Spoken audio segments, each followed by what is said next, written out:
गुरु प्यारी सात संगत जी, राधा स्वामी जी। संगत जी, यह तो सच है कि हमें कभी किसी का हक नहीं मारना चाहिए। जो मालिक ने दिया है उसे दोनों हाथों से स्वीकार करें और दिन और रात हमेशा ही उस मालिक का शुक्राना अदा करना कभी ना भूलें। क्या पता आपके पास आज जो है वह किसी और के पास ना हो, और कोई और जो आपके पास है उसके लिए मेहनत कर रहा हो। इसलिए जो भी मालिक ने दिया है उसका शुक्राना ज़रूर करें। संगत जी, यह साखी भी ऐसे ही है। एक नगर में बहुत धनी सेठ रहता था, जो व्यापार के साथ साथ साहूकार का काम भी करता था। उसने अपने पास एक नौकर रखा हुआ था। वह बहुत ही नेक नियत का और बड़ा ही विश्वास पात्र आदमी था। उनका नौकर इतना ईमानदार था कि वह बिना किसी लालच के अपने मालिक का ध्यान रखता था। जैसे कि हमारे प्यारे सेवादार दिन रात बाबा जी के हुक्म से सेवा में लगे रहते हैं, इस प्रकार वह नौकर भी अपने मालिक की सेवा में लगा रहता था। घर के सारे काम भी संभाल लेता था, दुकान का काम भी करना, वह सब कार्य बड़े ही अच्छे से करता था। अब उस धनी सेठ को धीरे धीरे उस नौकर पर विश्वास बढ़ता गया और वह नौकर की पगार भी बढ़ाते गया। एक दिन सेठ के मन में यह विचार आता है, क्यों ना मैं इसे अपना बिजनेसमैन पार्टनर बना लूं, क्योंकि ऐसे इंसान मिलते ही कहाँ हैं। वैसे भी ये सारा काम करता है और इतना सारा काम अकेले ही संभालता है। काम भी ज़्यादा बढ़ गया है, मैं अब इसे अकेले नहीं संभाल सकता।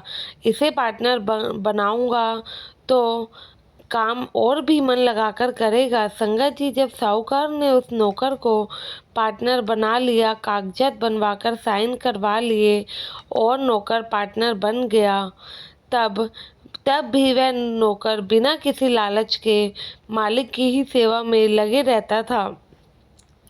वह नौकर कभी भी मालिक से अपनी पगार नहीं लेता था, ना ही कुछ हिस्सा मांगता था। वह सोचता था जब ज़रूरत होगी तभी एक साथ ले लूँगा। इस तरीके से कुछ साल बीत गए। एक दिन सेठ खाली बैठा था और उसके मन में ये आया, चलो जरा आज हिसाब लगाकर देखूं तो इस नौकर के कितने पैसे हो गए। अगर ये मांगेगा तो देने भी तो पड़ेंगे। लेकिन संगत जी, जब वह हिसाब लगाता है तो उसके होश उड़ जाते हैं और इसी पल से उसके मन में लालच आ जाता है। हिसाब इतना हो गया था कि वह सेठ हाय हाय करने लगा और कहने लगा, भाई इतने पैसे हो गए। इसकी पगार भी थोड़ी थी और पार्टनरशिप के हिस्से की परसेंटेज भी थोड़ी थी, पर पैसे तो बहुत ज़्यादा बन गए हैं। साथ संगत जी, अब यह सब बातें सोचकर वह सेठ बहुत हैरान हुआ और टेंशन में आ गया कि सालों से इसने पैसे नहीं मांगे, लेकिन अब हिसाब लगाया है और इतने पैसे हो गए हैं। अगर इसने पैसे मांग लिए तो देने भी पड़ेंगे। सेठ यह सारी बातें सोचकर घबरा गया। लालच तो उसके मन में पहले ही आ गया था कि वह इतना पैसा कैसे उस नौकर को दे देगा।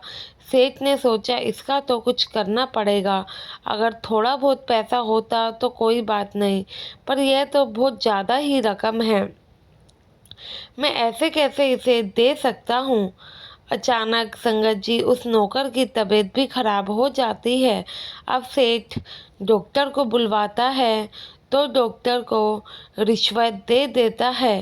साथ संगत जी, उस समय इस सेठ ने 100 रुपये की रिश्वत डॉक्टर को दी, जिसकी वैल्यू उस समय काफ़ी ज़्यादा थी, और वह डॉक्टर ने मालिक के कहने पर नौकर को एक जहर का इंजेक्शन दे दिया और वह सेठ खुश हो गया। अब नौकर रहेगा ही नहीं तो पूरा का पूरा पैसा तो बच जाएगा। नौकर तो मर गया, लेकिन कुछ समय बाद इस सेठ की पत्नी ने एक बच्चे को जन्म दिया जो कि लड़का था। अब सेठ सोचता है कि मैंने तो सुना था बुरे कर्म करने वालों का तो हमेशा बुरा होता है, पर मैंने तो नौकर की जान ले ली और परमात्मा ने मुझे बेटा भी दे दिया, जबकि कई सालों से मेरे घर बच्चा नहीं हो रहा था। अब इस सेठ को अपनी गलती पर जरा भी पछतावा नहीं था, बल्कि और ज़्यादा ये खुश था। संगत जी, आगे का वाक्य जरा ध्यान से सुनिएगा। इस सेठ का बेटा 30 साल का हुआ तो बेटे की शादी करवाई गई।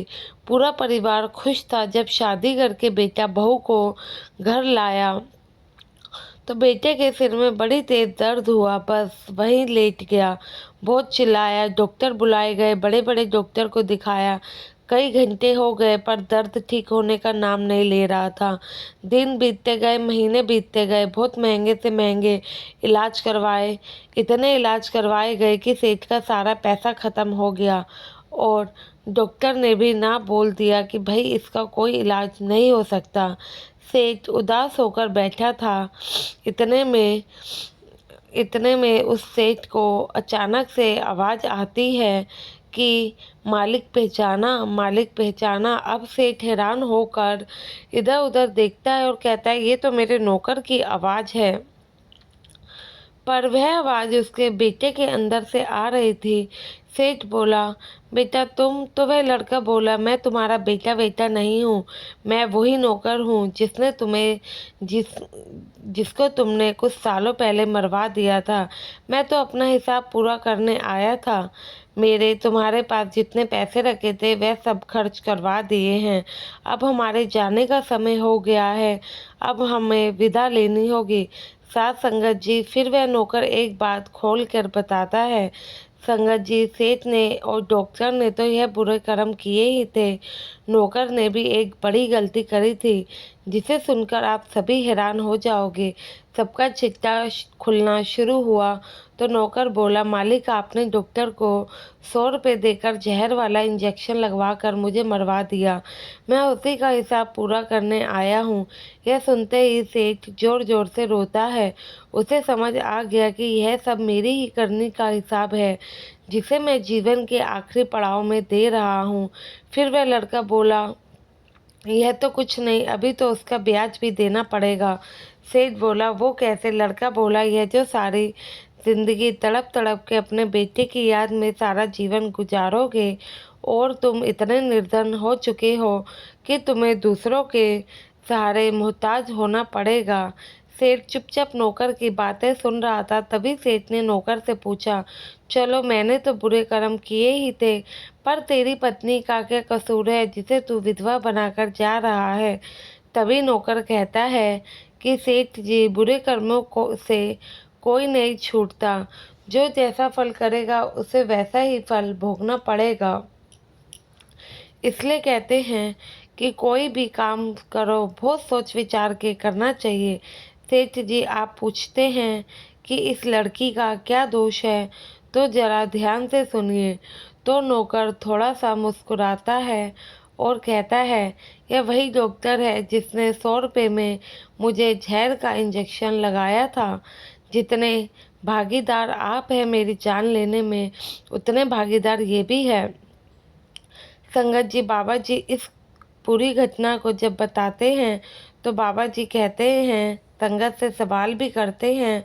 उस सेठ ने अपने पाप की सज़ा काटी और डॉक्टर को भी सज़ा मिली और सब एक ही परिवार में कर्मों को भोगने भी आ गए। पर उस नौकर का क्या कसूर था? उसको सज़ा क्यों मिली? साथ संगत जी, थोड़ा विचार करके देखो। बेचारा इतना ईमानदार और नेक था जो कभी किसी का बुरा नहीं करता था, फिर भी इसका बुरा हुआ। यह सब इसलिए हुआ, इसके मन में कोई लालच नहीं था। इसने बिना किसी लालच के, बिना किसी उम्मीद के अपने मालिक की सेवा करी और अच्छे लोगों के साथ कभी बुरा नहीं होता और इसको जल्दी ही अपनी ज़िंदगी से छुटकारा भी मिल गया। संगत जी, कभी भी किसी का हमें बुरा नहीं करना चाहिए। अगर हम किसी का बुरा नहीं करते हैं तो उसके आगे परमात्मा तो हमारे साथ ही रहता है। इसलिए कभी भी लालच नहीं करना चाहिए। इस दुनिया में हमारा कुछ भी नहीं है, जो है उस परमात्मा का है। हम कुछ नहीं लेकर आए थे, ना ही लेकर जाएंगे, तो क्यों दूसरों के लिए अपने कर्मों का बोझ बढ़ाना।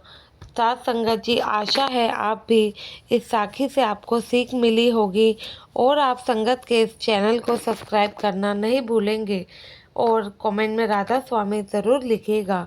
गुरु प्यारी साथ संगत जी, आप सभी को राधा स्वामी जी।